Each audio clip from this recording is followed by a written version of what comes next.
my name is Ryan Cam, and welcome back to my road to Alien Romulus. With Alien Romulus coming out in just a couple of days, I'm covering every Alien movie I've yet to cover in honor of Alien Romulus. I've covered everything from Aliens up through Aliens vs. Predator Requiem. Those links will be in the eye in the right-hand corner. Go check those out if you are so inclined.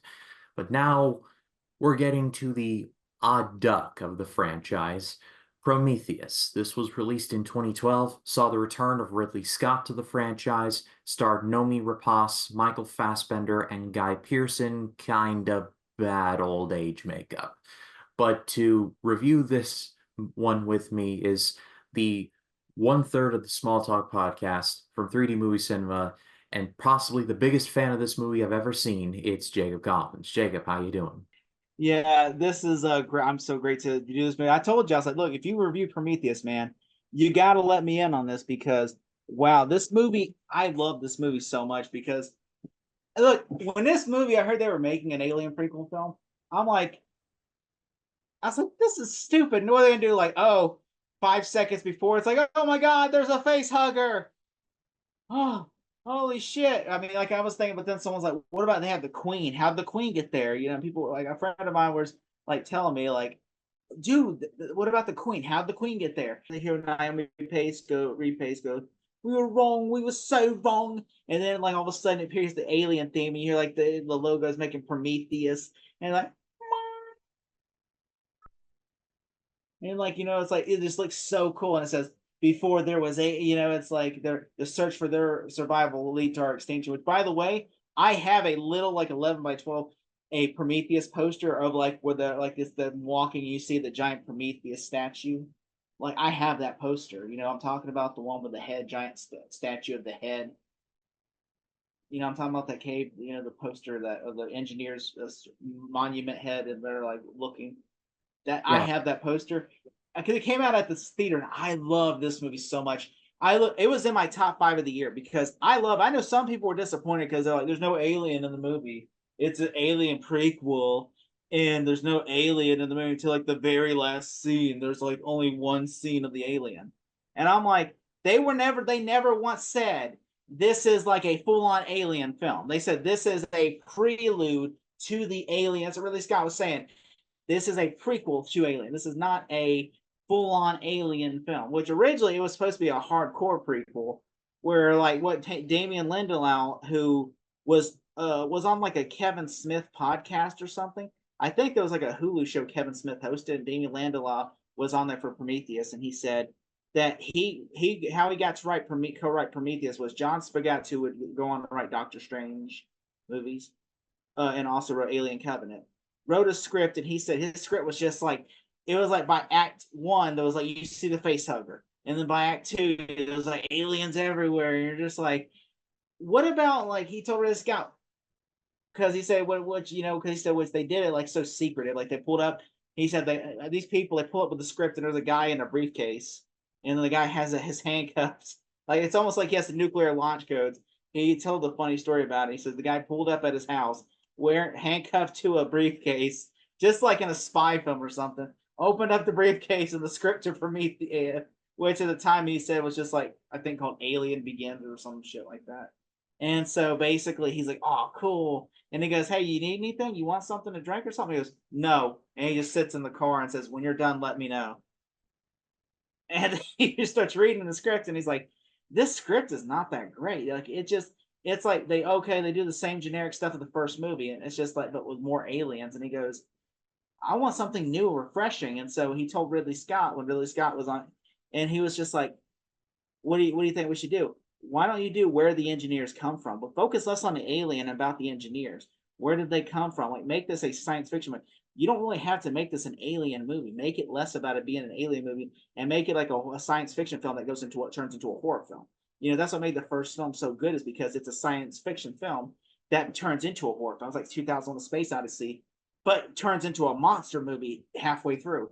And it's like that should be your movie. You should make it where they're searching for discovery, and then their discovery for our answers are we alone in the universe? Who created that? And the biggest answer in this movie should be who created us. Was it religion? Are they our gods and we just worship them? Like, and he was just thinking about Catholicism and all that, saying, what if we look to these stars and say these are our actual gods?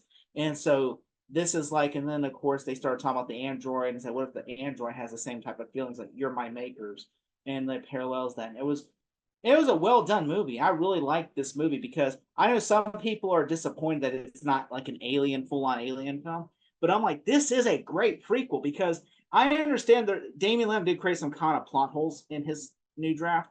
Like for instance, like they go to a different planet. They don't go to LV-426, and then like it basically sets up Alien and Aliens, but like they like Ridley Scott was like meant to be. It was supposed to. He said it's supposed to be a trilogy where by the third film, it basically everything makes sense. But I felt like after I went, me and my uncle took me to see it because I was young in 2012.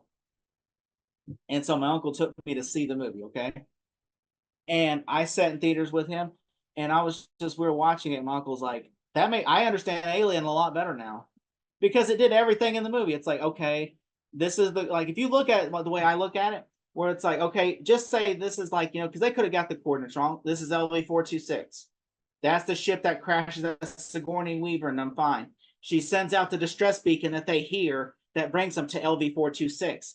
Literally, the chest burst, the guy, the engineer just punches like the ship thing and gets out of his machine, and then on top of it, like literally, the Queen Alien is there. I mean, it makes sense. Everything around it makes sense to me. I mean, at least, but I know some people are like, well, that's not how it happened. But what do you think about the movie, Ryan? Well, first of all, I love having you on, Collins, because you basically do my research for me. But this is going back to the teaser trailer a second. This might be one of my favorite teaser trailers of all time. This one and Tron Legacy. I must have watched this teaser trailer like 20,000 times. Just I just fell in love with it, and I had no knowledge of the Alien movies at that point in 2012. So I was like, what is this? This is interesting. And I feel like this movie in certain ways is misunderstood.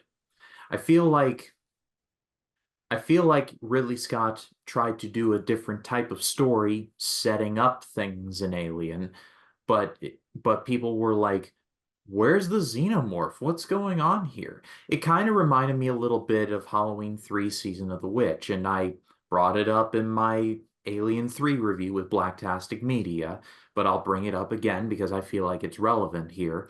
I feel like John Carpenter wanted to tell a bit of a different story, and when people were like, "Where's Michael Myers?" And it was like, fine, let's go back to that. So I feel like after Prometheus, there was a lot of money left on the table, for lack of a better example. I can see why people wouldn't like this movie, but I don't think I like it nearly as much as you, Jacob, but I've always been a defender of it. When it works, it really works. I think this is a good way to parlay into talking about how the movie looks. It looks incredible. The start off of things, and then you get onto the planet, which looks barren but also kind of beautiful, and then you get the engineer ship. It's just a visual feast, really, this movie. I actually think the movie looks really. The movie when it starts out, like when the opening, that Mark Strofield's beautiful score, where it's like when all of a sudden it's like, it's like building up. I'm like, oh, this is good. Like I'm like, it's a beautiful score, and I just that and I like how it starts out with the sacrifice and all that. And like, I will say some people have issue. Well, like, is this a prequel? Then why does the future technology look newer than like in the Ridley Scott film, which looks older? And my thing is this. My answer is look at George Lucas, what he did with the prequels. How come the prequels technology looks newer compared to like the OG films? Their technology looks more dated. I mean, Ridley Scott just copied what George Lucas did, essentially, where he's like, hey, no one cares as long as the story's good, which is true. Yeah, that's definitely true. Really good cast too, as well. You got Nomi Rapace, who was just fresh off of doing David Fincher's The Girl with the Dragon Tattoo. Or no, wait, that was Rooney Fantastic. Mara. She was that was Rooney She Mara did the in. original Girl with the Dragon Tattoo, the original version.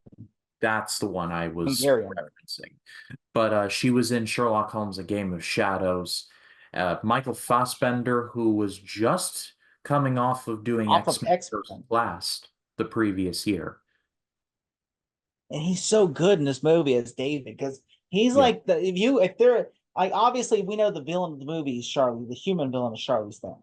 But yeah, like he is a very, very good secondary antagonist in this movie because like he doesn't like he plays both sides where he's like he's just like you don't trust him, but like I like how Ridley Scott builds that up because this is like there's a scene in the movie where he literally just wants to see like how a parasite would attach to a human host, and he plays guinea pig with the doctor guy, and just like literally, like you see where he just puts it, he just digs it out, and he goes like this. He's like, "Big things have small beginnings," like which is which the most is iconic line in the film. it's a callback to when Peter O'Toole said it in Lawrence of Arabia, and one of my all-time favorite movies. Big things have small beginnings. And it's interesting the parallels that they do with David and with that movie because Lawrence in He's that watching that movie, movie. yeah, he is, and Lawrence is ambitious to a fault in that movie, which is kind of similar to David in that movie, which he is ambitious to a fault. So there's a lot of parallels there. Oh yeah, David, like especially when he's watching it, says the trick, Mr. Potter. And he goes, the trick, Mr. Potter. It's like which he is a creepy, creepy. Like he likes to creep on Naomi Rapace's character, like Vicker or not Vickers, but Shaw. He was like Yeah, literally just likes to creep on her, and he just like especially when you like Patrick Wilson. By the way, I heard like Patrick Wilson's in this movie. He has like one tiny scene in this film, yeah, and you're like Patrick Wilson, who was in his who was like literally just like so big, and at that time where he was like literally was just got done with like Insidious and Watchmen and all that stuff, and he was just like 18, and he just did this right.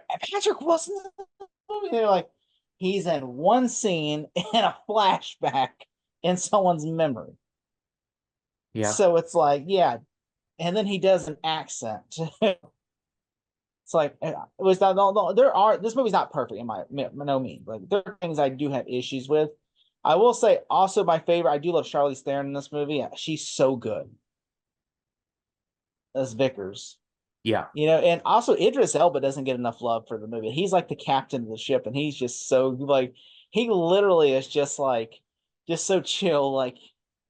And I still get goosebumps over his scene at the end with the sacrifice when the ship takes off at the end. And like they're like, this is a damn ship. And he goes like, I can't take any of this shit home with us. I can't take any of this shit home. And and like she's like, you have to do something. Like, and then like he just tells everybody, I need y'all to leave. He goes, I'm gonna take the ship down. And then like his crew stays with him. I'm like, that to me is just so beautiful, especially whenever he's just like all of a sudden he just goes like hats off and crashes right into that ship. Oh my god! I was like, that's so cool. Especially how Charlize Theron, she's just running trying to get out of the ship and they kill themselves. Like, Yeah, and yeah, and the dude who plays Solomon Lane in the Mission Impossible movies is in this too. I cannot get his name right now. I'll look it up. And if I need to put in a yeah, lower third, I can, but he does go on to play Solomon Lane in Mission Impossible 5, 6, and 7. So he will go on to do big things there. But Guy Pearce is in the movie as Peter Wayland. That was certainly a choice. It kind of messes around with the timeline of like did you Wayland watch the show. promo that was leading up to this? Like Waylon's TED Talk? Like they released, like Ridley Scott released coming into this movie, Peter Wayland's TED Talk, which took place 40 or 50 years before the events of this movie, where Peter Wayland at Guy Pearce's, I was caught off guard by him being an old man because I saw him in a promo because Ridley Scott shot this TED Talk in Prometheus, which is on the Blu-ray, where he would does a TED Talk and does a TED Talk talks about the android, introducing like the android, and everything. And he's just a young guy, and I'm like, oh, Guy Pearce is in this movie. Oh, he's Peter Wayland. Okay, I'm excited. And then you see him in the movie, and you're like, he's an old man. I'm like, what the fuck did that happen? Because I'm like, I saw the promo. I'm like, Ridley Scott is the king of trolling in this when he makes promos for movies. Because I literally was caught off guard with James Franco and the Alien Covenant, where you're like, you watch the Last Supper promo. You're like, oh, James Franco is in this movie. It's a clip from the movie, James Franco. And all of a sudden, James Franco's in one fucking scene in the entire film. And you're just like, fuck you, Ridley Scott. Ridley Scott is sitting back there like I've made Gladiator, Blade Runner, and the original Alien. Your opinion means nothing to me. I mean, have you seen that Ridley Scott promoting The Last Duel? Or somebody was like, they said, one guy was like, a critic was like, I respect your movies, but you've made some stickers in the past. And he goes, okay, fuck you very much. Thank you. Continue the interview. Wait, I Jodie Comer was sitting right next to him and she went like this. I strive. Like, I, everyone should strive to achieve Ridley Scott's level of not giving a fuck about anything. he does not give a fuck. He's like, I am 80 years old. I don't give a shit. I'm going to be dead in less than 20 years. Okay. I don't give a shit. Okay. Like literally, did you see the note that Fito Alvarez said he gave him? Like he just said, don't fuck this up. Don't fuck this up. I'm pretty And sure don't Fede take the note too Alvarez. serious. I'm sure Fede took that one pretty personally. But like Ridley Scott's He out said there like, James Cameron gave him better notes. yeah, Ridley Scott's out there like, He said I'm James gonna make Gladiator 2 and I'm gonna put sharks in my movie because why not? Franco. I believe James Franco was considered for this role of the boyfriend, but then he pulled out the last minute and they cast Logan Marshall. And then they Interesting. casted James Franco for a small role. Yeah, I could have swore I read that like James Franco was supposed to be cast in this role, and then he pulled out the last minute to do. I think this is the end. Well, as and I think this is as good a place as any to talk about probably the most screwed up part of the movie, easily the most horror part, The where abortion scene. Nomi Rapace basically gets an abortion because she is pregnant with a xenomorph. And this scene does not get any No, face easier to hugger. watch. It's a face hugger. It's a face hugger. Oh, it's a face hugger, excuse me. It's, But it's this a scene does not get any xenomorph. easier to watch. Yeah. It's so gutting to watch. You just look at it and you're gonna go, golly, that is so screwed up. And on top of it, like everything, she's just like, and especially like how you have like, just you find out the big thing is the engineers were coming to murder us and they were put to sleep and they just never woke up. And you're like, oh my God, like this was meant to be, they were meant to just wipe out the entire planet. It was just like they created us and they kind of just basically were like, okay, we're going to kill the humans. But then they just basically went to sleep and never woke up. And so it's like, we awoken them. Now they're going to go continue their mission. And it's like, and then I love when they crash the ship though. And like literally the engineer gets so pissed. Like, and Yeah, like, yes, like when he rips David's heads off, I love that. Like before he crashes the ship, whenever David and then they want to go talk to the Z, he goes, ah, too. And then all of a sudden he just doesn't fools David's head and then kills Wayland with it. that was that was very that was very interesting. One of the common complaints I hear about the movie is that it makes the scientists look kind of dumb. Like the map guy doesn't, or the map person does not know, gets lost and stuff like that. And people be like, what's this thing? And then they get attacked by the wildlife. I never thought this was much of a problem for me personally because they're on a foreign planet. They don't know what all is going on. You got to do scientific method stuff. So I've Yeah. always given that part What of are you it gonna the expect? Where the guy had a Bud Light going, man, that is one of those snake things, man. Don't touch it, man. You gotta think he is smart, man. Like Joe Dirt just sitting there with a Bud Light in his hand and the ashtray, going, man, I'm telling you that thing looks like a snake, man. You shouldn't touch the snake, man. I was like, look, I am a scientist. I have Nobel Prize nominations. Okay, I can think it's gonna be fine. Man, I told you that, man. You got that little thing on hands. I tell you, man, my hands. What do you want to do, man? I mean, I'm telling you, want me to piss some? Oh my God, that would be. I would not gonna lie. That would be a terrible idea. But imagine David Spade was in this movie as Joe Dirt. That would make the movie more fascinating. It would, David yes. Spade go. All of a sudden, like whenever the guy gets the mask, but whenever, by the way, that is a cool scene when he gets his skull mask on there. Whenever like Yeah, he gets the acid in his face and he's just dead, and all of a sudden he just sits and leans up and he starts attacking everyone. And it's yeah, like so basically they turn them into zombies essentially. pretty much, yeah. So it was never that much of a problem for me. I can kind of understand why it would be a problem for others, but it just, I don't know. I was running in a race once, and I have a pretty good like sense of direction, like when I'm running, and like as long as I know where the finish line is, I'm good. But I got lost, and I was like I had to literally stop and like ask somebody where to go. So like it was in a forest that I had never been before. So it's just I And think you're lucky the guy didn't say his house.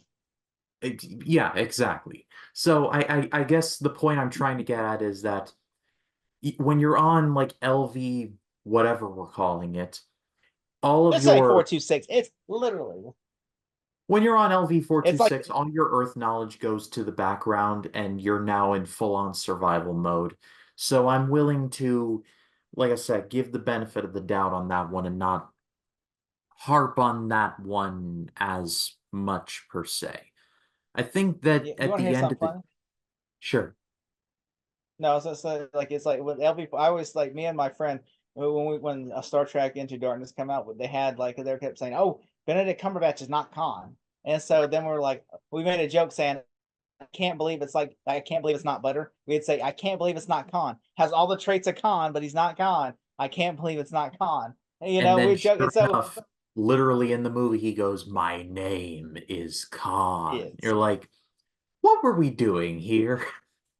We would joke about this movie saying, "I can't believe it's not LV-426. It has all the traits of LV-426, Sigourney Weaver, and then we'll come to this planet one day." And they leave the freaking recording for they hear the recording at the beginning of the Alien. They hear the recording and then they come here. I'm just saying everything is like the breadcrumbs are laid there. I can't help it if they just change, if they try to sweep it under the rug and say it didn't happen whenever there's I still see. I'm just saying. So what I do will say though, the movie does the only thing is it doesn't it feels like an alien film, but at the same like I will say I think there's a few things I did not like in the movie, like for instance the snake thing attacking the guy. I thought that was kind of like okay, they're just trying to come up with something original. Even though I feel like we already had a good, but I think because they were, I'm sure that was the studio note. It was like we need more action in this movie because mostly it's just people walking around in caves, And so I'm sure the studio's like, add a zombie scene. Like, why would the freaking like you saw the acid dust to people? It kills them. It doesn't turn them into zombies. Yeah. It kills them. But they're like, oh, we gotta have like, what if he attacks them? Like fuck it. We're just gonna fuck it. That seems stupid. Makes no sense. But hey, add it. Because I mean, like, which I mean, which obviously I do think the coolest. I do like how the engineer, like he wakes up and then all of a sudden he gets in the ship and they crash the ship into the thing and Charlie's there. I always get terrified when they're running for their lives and you just see all the pieces of debris. It's just and then Charlie's there is crushed by that giant ass sign, that giant ass Yeah. ship, and then all of a sudden, and which when she comes in there, and then like you hear Pete Walt, what was it, David say this, he says this coming for you, like, and all of a sudden you see the engineer trying to get in there, and then when he attacks her, he just throws her up there like he's just a big ass engineer, just grabs her and just goes like this, like he's coming to kill you, like he's not just coming to like he's coming to kill you because you fucked him over. Like you stopped him from his sole purpose was to go and destroy your planet. So he's like, my sole purpose now will be to kill you because you're the last remaining human. And so it's like, which I'm like, that to me is scary. Like he just literally goes up there and all of a sudden she goes, die, and then the face hugger just grabs him. Doesn't always make, and then all of a sudden they just go down the engineer's throat. That's the face hugger back thing where you see like the spinal cord of it. I'm like, oh, and all of a sudden, that to me, and now there I do not like when she gets into another engineer ship and takes off. I'm like, that just seems unrealistic. Yeah, that was Even not though I was like, oh, I can. but like, and also, which and like that one, like they leave that one, which is like it's I guess broke down, because it's broke down because they crashed into it. But like they get out of that one, like we're gonna go find another engineer ship. To which I'm like, wouldn't it have made more sense if she died there with David? Yeah, it would make all the sense in the world. Because I'm like, all of a sudden she's like, she gets in another one, and then you find out in the sequel, we're like, oh, which I mean, I don't know, but I will say, I did like though that the relationship between Charlize Theron and her father, because Peter is like, whenever she tries to like get his approval and everything, and he's just mad at her, says he says that he disobeyed my orders, because he looks at the android more as his family than ever he does Meredith, and she's just like which I'm like, would they not know that that's his daughter? Yeah, I Like knew. literally, I would imagine if like, okay, hey, aren't you Meredith Vickers, the daughter of Peter Whalen? Yeah, but kind of I'm bringing like, things. that to me, I know who Bob Iger's children are. Like, I would But know if Bob Iger's son took over because his last name would be Iger. bringing I don't things. know his children personally. I'm just saying, like, you know. I gotcha. But bringing things Yeah, home, I'm just saying, I don't want people thinking like I know I'm stalking his family. And I'm like, Iger, Bob. make Tron 3, or else Why won't you return my calls, I know where your Bob? son lives, Bob.